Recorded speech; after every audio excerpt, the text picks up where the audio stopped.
मित्रो नमस्कार, मी पुरुषोत्तम आवारे पाटील आणि तुम्ही बघताय रोखोक। निवडणुकांच्या तारखा जाहीर झाल्या। 7 वेगवेगळ्या टप्प्यामध्ये देशाच्या सर्वात मोठ्या जगातल्या सर्वात मोठ्या लोकशाहीचा हा उत्सव, निवडणुका लोकशाहीचा उत्सव 7 वेगवेगळ्या टप्प्यांमध्ये साजरा होणार आहे। महाराष्ट्रामध्ये 5 टप्प्यांमध्ये म्हणजे 48 जागांची वाटणी 5 टप्प्यांमध्ये केलेली आहे। महाराष्ट्रासोबत जम्मू काश्मीरमध्ये निवडणूक होत आहे 1 लोकसभेच्या जागेसाठी। महाराष्ट्रामध्ये काही विधानसभेच्या सुद्धा पोटनिवडणुका आहेत। एका बाजूला सगळी तयारी झालेली असताना निवडणुकांची आचारसंहिता लागली, निवडणुकांची घोषणा झाली। एक घोषणा भारतीय जनता पार्टीने एक 2-4 महिन्यापूर्वी केली, अब की बार 400 पार। आता अब की बार 400 पार म्हणताना भारतीय जनता पार्टीला NDA म्हणजे स्वतःचं 28-29 पक्षाचं अलायन्स याला 400 पार म्हणायचं आहे। भारतीय जनता पार्टी ती 350 पार 300 पार ते राहीलच, 314 त्यांच्या होत्याच जागा आणि इतरांच्या आता यावेळी 400च्या पार जागा निवडून याव्यात या पद्धतीची त्यांची घोषणा आहे। आता प्रत्यक्षामध्ये गणित असं सांगतं की अब की बार 400 पार जर व्हायचं असेल तर देशातल्या किमान 300 लोकसभेच्या जागेवर भारतीय जनता पक्ष आणि त्यांच्या मित्रपक्षाला 50%च्या वर मतदान व्हावं लागेल, होण्याची गरज आहे, तर ते आकडा 400 पार जाऊ शकतो। 1984 साली इंदिराजींच्या हत्येनंतर जेव्हा राजीव गांधींच्या नेतृत्वामध्ये काँग्रेस पक्ष असताना ज्या देशात निवडणुका झाल्या त्या निवडणुकांमध्ये 414 जागा ह्या काँग्रेस पक्षाला मिळाल्या होत्या आणि त्याची त्या आकडेवारीवर जर नजर टाकली तर ती आकडेवारी सरळ दाखवते की जवळपास 300 ते 310 जागांवर 50%च्या वर मतदान त्या पक्षाला म्हणजे काँग्रेसला झालं होतं।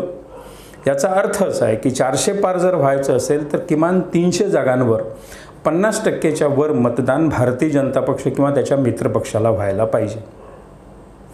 आजच्या घडीला ते वातावरण दिसतंय का? तर सेफॉलॉजिस्ट किंवा त्या आकड्यांचे तज्ञ असं सांगतात की तसं प्रत्यक्षात दृष्टिपथात येत नाही। दक्षिणेकडची राज्य असतील, महाराष्ट्र असेल, जी राज्य काँग्रेसच्या ताब्यात आहेत ती राज्य असतील, त्या राज्यांमध्ये असं काही वातावरण दिसत नाही।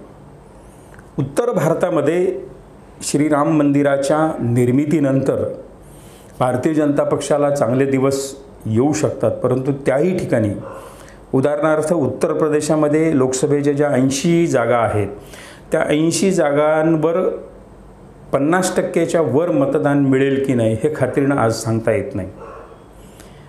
आता जे निवडणूकपूर्व सर्वे काही विविध चॅनल्सनी दाखवले त्या चॅनल्समध्ये 80 पैकी जवळपास 73 जागा ते भारतीय जनता पक्ष आणि मित्रपक्षांना दाखवत आहेत, 7 जागांवर काँग्रेस आणि मित्रपक्षांना ते जागा दाखवत आहेत।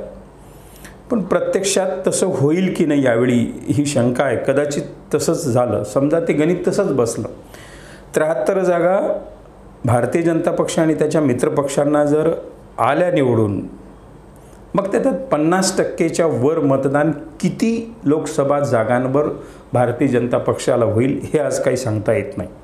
आणि अब की बार 400 पार हे स्वप्न, ही घोषणा प्रत्यक्षात साकार करायची असेल तर किमान 300 जागांवर 50%च्या वर मतदान प्राप्त करावं लागेल आणि जे आजच्या घडीला अत्यंत कठीण दिसतं।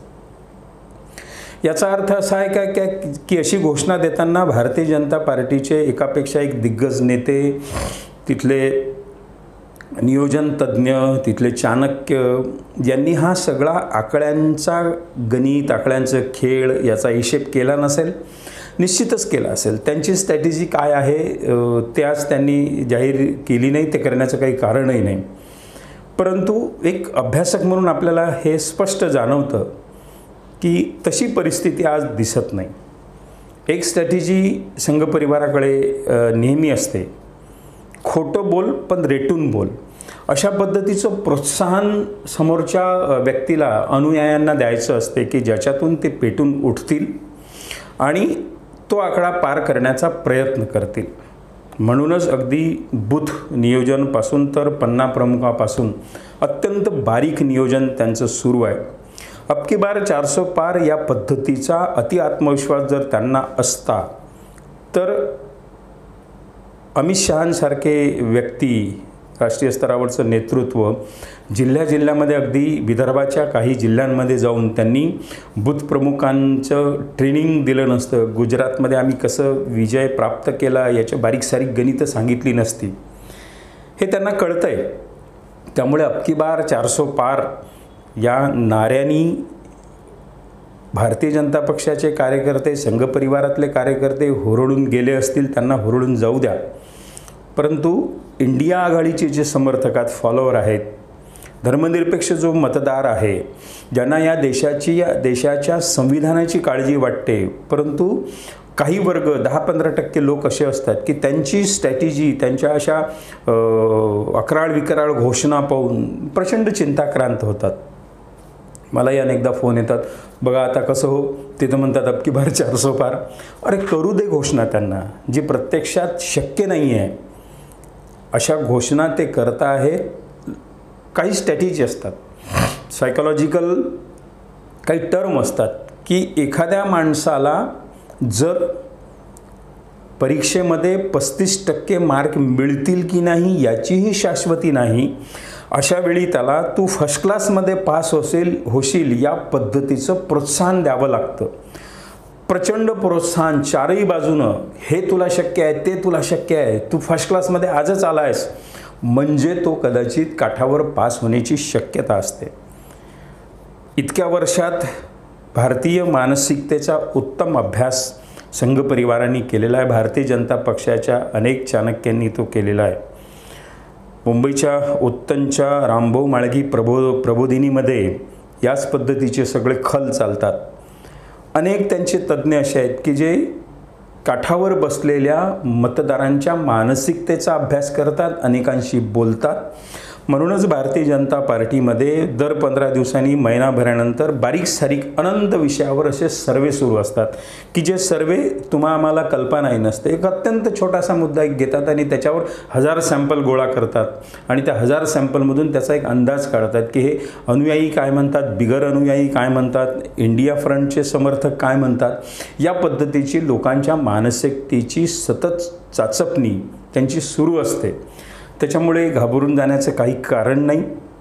अब की बार 400 पार ही घोषणा काही प्रत्यक्षात साकार होण्यासारखी जमिनी लेवलवर तरी दिसत नाही.